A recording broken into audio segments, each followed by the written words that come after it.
Videozinho do Aizen. Shibuya é o melhor arco shonen de todos os tempos. Eu falei isso um breve tempo atrás, mesmo só sabendo os spoilers de Jujutsu. De Shibuya, no caso, eu nunca li, nunca assisti, mas enfim. Corre o risco de ser um dos melhores. Pra mim, Marineford. Ó, outro nível. Outro nível.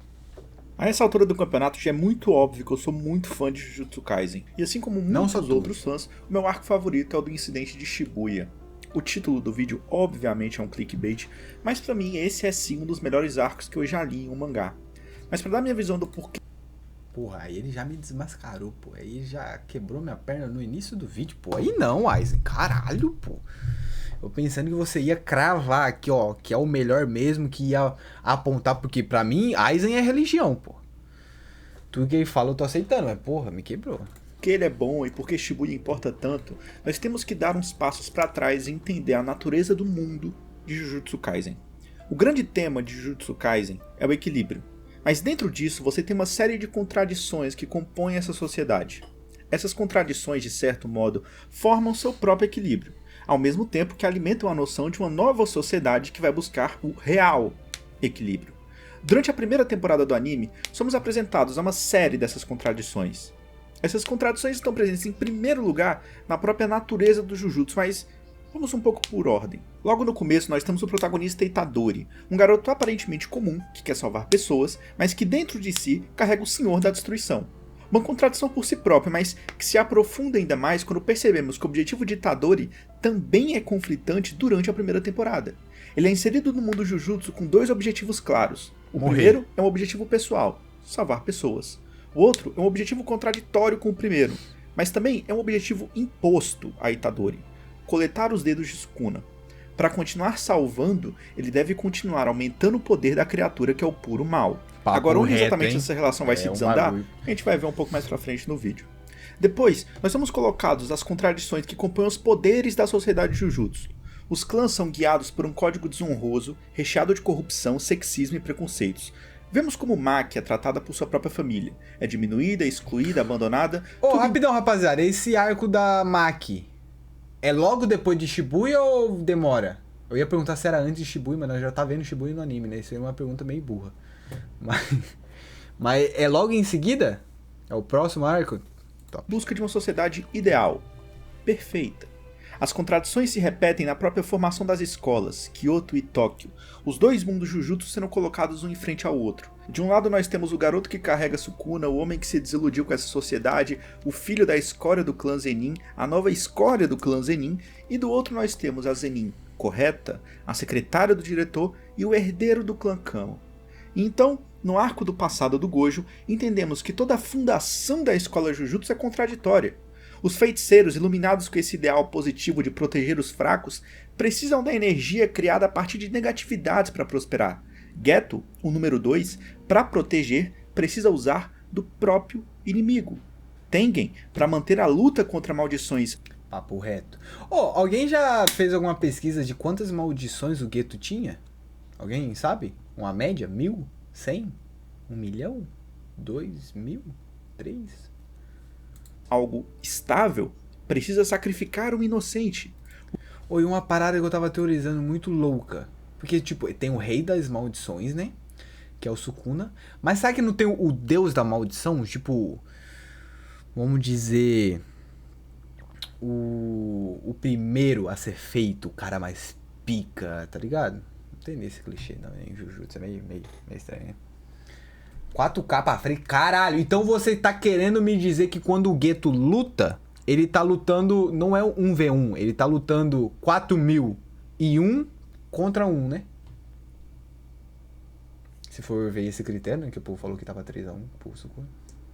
Luta contra maldições algo estável, precisa sacrificar um inocente.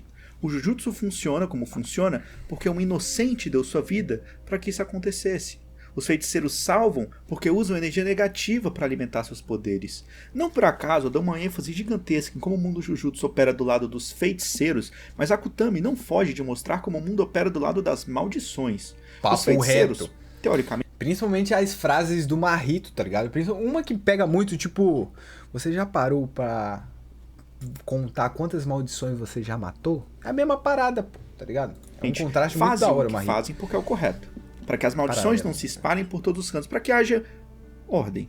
As maldições operam com base em uma liberdade irrestrita. Isso é bastante discutido por Marrito quando ele conhece Junpei. Também já falei bastante sobre isso no meu vídeo sobre o próprio personagem do Marrito, mas há essa ideia de que a luta entre feiticeiros e maldições é natural, como um lobo comendo um coelho. Você não é moralmente superior ao lobo porque o matou antes que ele pudesse comer um coelho. Se ele não comesse o coelho, ele morre de fome. As maldições amaldiçoam porque é isso que elas têm que fazer. Os feiticeiros exorcizam porque é isso que eles têm que fazer. Mas, mesmo dentro das maldições, há suas contradições. Há esse senso de individualismo que parte desse grupo. Mesmo que Sukuna não seja propriamente dito uma maldição, ele ainda os representa, mesmo que de maneira não literal. Sua alcunha é inclusive Rei das Maldições. Na luta contra Jogo, no arco de Shibuya, ele tem todo o discurso sobre como Jogo não alcançou o seu máximo por estar muito preocupado com seus aliados, e Sukuna tem em si um pensamento muito parecido com o do antigo Gojo, de que a força é tudo. As maldições, que naturalmente têm esse caráter individualista, contrastando com o senso de grupo, mesmo que de certo modo um pouco falso da comunidade Jujutsu, conseguem se unir, desenvolver laços entre si e superar a si mesmos graças ao infame poder da amizade. Veja como Dagon fica infinitamente mais poderoso por causa da morte de Hanami, alguém que ele considerava um amigo. O choro de Jogo ao fim da luta contra Sukuna evidencia mais uma vez as contradições do mundo Jujutsu. A maldição exibia características humanas, que eram incompreensíveis até mesmo para Sukuna, que é, ou pelo menos já foi, um humano. Mas eu já tô entrando em Shibuya e vamos voltar mais um pouco. Até esse ponto ali... Cara, isso eu acho muito foda, tá? Isso eu acho muito foda. Eu lembro na música de Shibuya, tipo, mostrando o jogo sobre essa parada de humanidade e tudo, eu fiquei meio confuso, tá ligado? Mas depois que eu vi alguns vídeos explicando, eu achei muito foda. Muita gente fala mal... Eu vi um vídeo, eu acho que foi do Narrativando, do Narras, falando mal do jogo, pô. Como isso, porra? Ah, mano.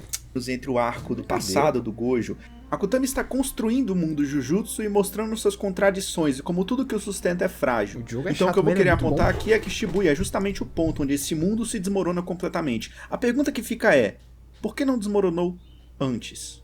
7 de dezembro de 1989. Uma criança com a técnica ilimitada e os 6 olhos nasce.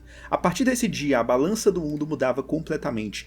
Gojo é quem segura e garante que o mundo Jujutsu não quebre. Qualquer um que um dia realmente desafiar o status quo, inevitavelmente vai esbarrar em Satoru Gojo.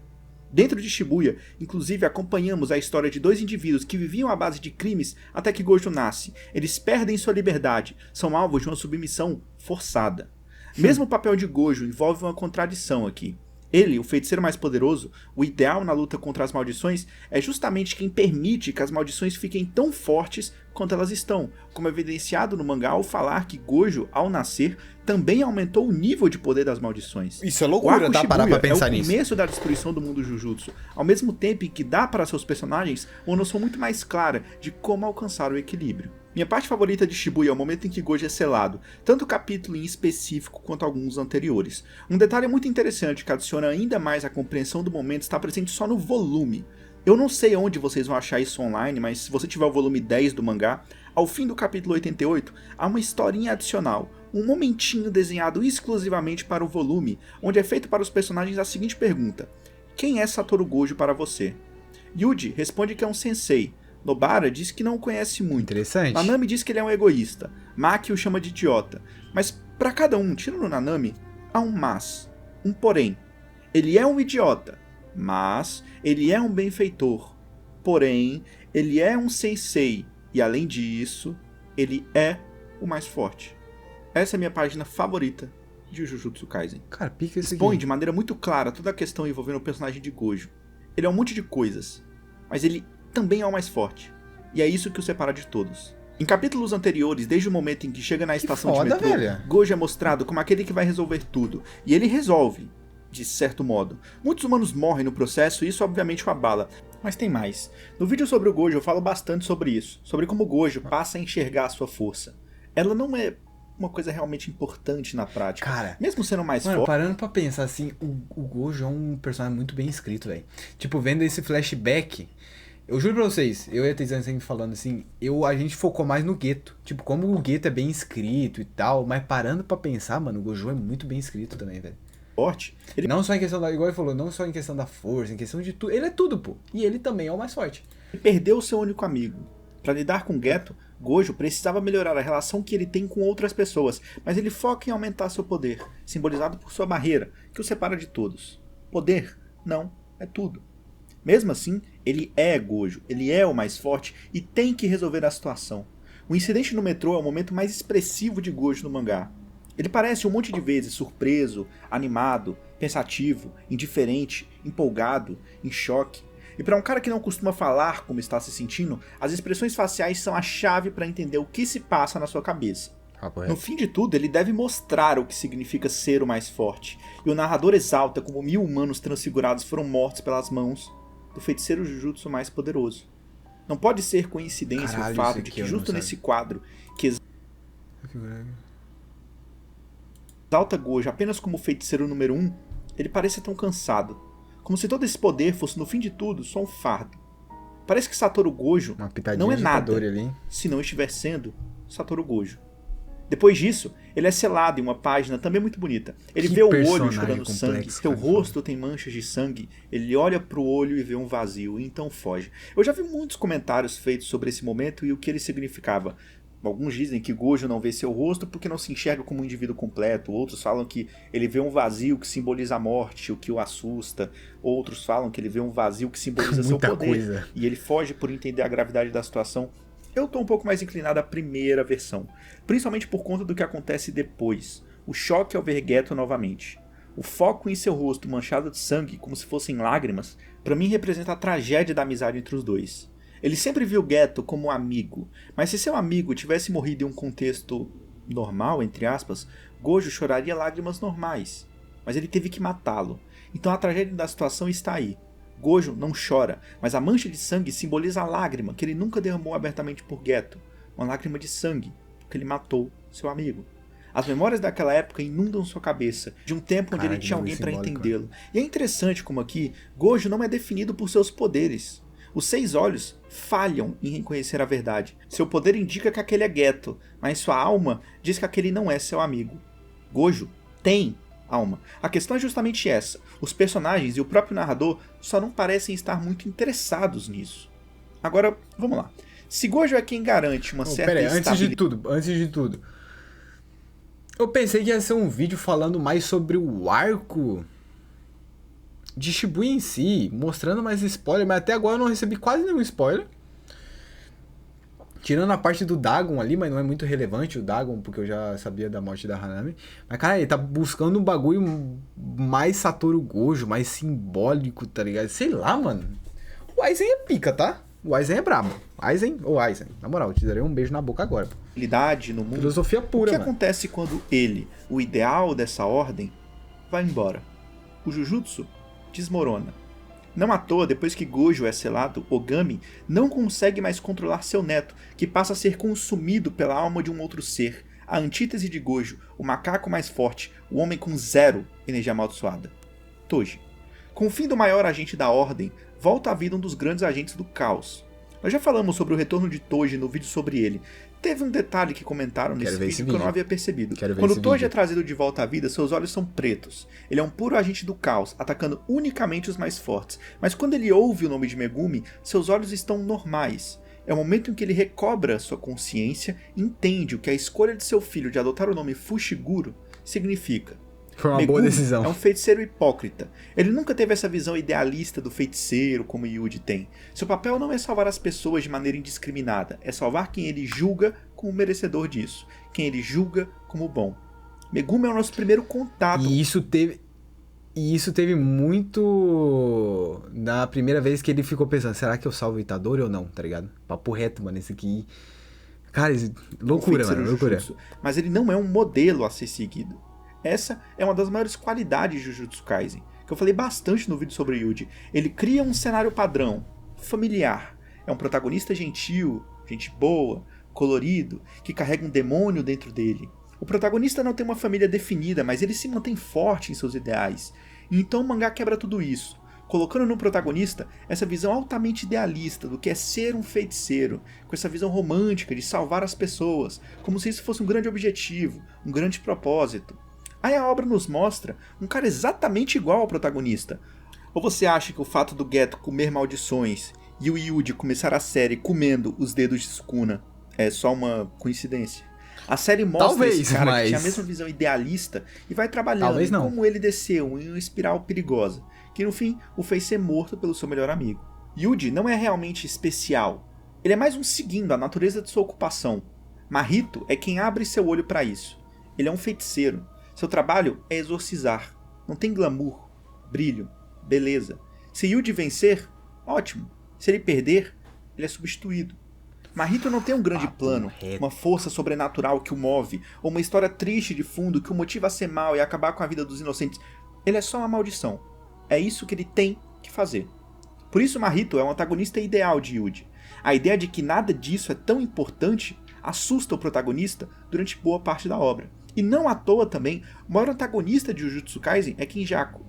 Um ser que rouba o corpo, e segundo ele mesmo, consequentemente a alma, das pessoas que já se foram. Mesmo um indivíduo que pode ter algum propósito ou um destino especial tem esse momento de glória, entre aspas, roubado por outra pessoa. Geto não é o inimigo, ele não é mais importante.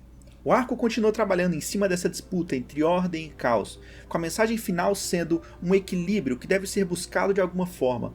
Não sabemos como, Jujutsu não acabou. E tudo isso fica bastante simbolizado por Sukuna. Quando Sukuna finalmente aparece em Shibuya, ele é devastador, ele é o puro caos. Mas diferente de Toji, que agia de uma maneira um tanto quanto irracional, Sukuna sabe o que está fazendo. Ele brinca com a expectativa das pessoas de ficarem vivas, ele faz joguinhos com todos aqueles que são objetivamente mais fracos do que ele, então ele luta contra Jogo. É até engraçado que a participação de Sukuna seja para lutar contra a maldição, mas isso já foi comentado no vídeo, as maldições também compõem uma contradição em Jujutsu. Jogo pertence a esse grupo que quer uma espécie de anarquia, onde as pessoas disputarão seus lugares no mundo com a força e nenhuma outra demanda será atendida, como era lá no passado. Mas esse objetivo, para Jogo, não tem propósito se no fim não tiver ninguém com quem dividir isso. Seus aliados, Dagon, Hanami, Mahito. A ordem que se mantém estável, acho que essa relação é muito braba, de certo por ser modo, desmaldição. por causa de Gojo, é falsa e hipócrita. Mas se você rompe com isso completamente, você gera pessoas como Sukuna, que são unicamente um agente do caos, brincando com o poder que ele tem. Nenhuma necessidade emocional no fim será atendida. Tanto que a luta entre Jogo e Sukuna não é resolvida com um equilíbrio entre os dois, mas com Sukuna devastando seu adversário, como se ele não fosse nada, e suas palavras finais reforçam um único aspecto de Jogo, o único aspecto que Sukuna observa, quanto ele era forte. E então, chegamos no fim, Mahito e Yuji. No arco do passado de Gojo, ele tem a chance de matar Geto, mas não o faz. Por quê? O passado é feito não para ser esquecido, mas para ser superado. Matar Geto ali, naquelas condições, é destruir o seu passado. Você não mudou nada, você só tentou apagar aquilo que te incomodava. É diferente do real momento em que Geto morre. Ele já foi derrotado por uma nova geração de Jujutsu, do qual Gojo é professor. Ele já é um homem perdido e Gojo já é um homem que seguiu em frente. Essa ideia ressoa em todo o mangá, incluindo a luta entre Mahito e Yuji. Yuji não pode mais agir da mesma forma. Seu idealismo tem que ser quebrado. Ele precisa acordar para a realidade de que ele tem Sukuna dentro de seu corpo. E se ele se descuidar, milhares, talvez milhões de pessoas vão morrer. Ele é um feiticeiro. Isso carrega uma responsabilidade gigantesca. Carrega a vida de milhões. Ele não pode fugir da hipocrisia e das contradições que compõem sua condição. Mahito aceitava sua condição como maldição. Então Yuji precisava aceitar sua condição como feiticeiro. Ele é uma engrenagem, seu trabalho envolve uma certa hipocrisia. Essa fragilidade e idealismo do personagem são explorados na obra, mas não como uma força do protagonista, mas sim uma deficiência que os inimigos exploram em combate. Ele é um lobo, ele tem que matar o coelho, independente do que aconteça. Mas eu acho que é isso. Eu tentei ir por um lado um pouco diferente, ao invés de resumir a história do arco. Eu achei muito brabo, tá? Todo mundo que tá vendo esse vídeo já viu. Papo reto. Eu vim aqui pensando que ia ter um resumo, tipo, do arco de Shibuya, por que é um dos melhores arcos, tipo, porque tem isso, porque tem construção, porque tem morte, mas totalmente diferente, tá? Papo reto, me surpreendeu. Todo mundo que tá vendo esse vídeo já viu, e preferi focar em eventos que pra mim são chaves no grande esquema das coisas. Tem um detalhe também pro final do vídeo. Eu comecei a ler Bleach, e pensei em fazer um vídeo comentando cada arco meio às cegas, porque eu... Pera aí, o maior plot twist que eu tô vendo aqui? Aizen, o menino Aizen nunca viu Bleach? Nunca leu Bleach? Eu também não, né? Mas eu sei que Aizen é de Bleach. E o Aizen não leu Bleach? Não sei porra nenhuma de Bleach. Bem no estilo do que o Totally Not Mark faz com Naruto. Acho que fez com Dragon Ball também. Lê um arco, eu fui tapeado. Lê um arco, comenta, lê um arco, comenta, e assim por diante. Eu acho que seria interessante, porque eu realmente não sei nada de Bleach. Tem 3 spoilers que eu devo estar ligado. Então, quase tudo seria novidade pra mim. Deixem nos comentários se vocês acham que é uma boa ideia. Mas é isso. Tchau. Eu pensando que o Aizen ia partir meu coração com algum spoiler de Shibuya que eu não sabia, alguma outra parada. Mas ele quebrou meu coração com outra parada, pô. Que isso, mas enfim. Aizen, como sempre, amassando nos vídeos e surpreendendo. Muito bom, muito bom.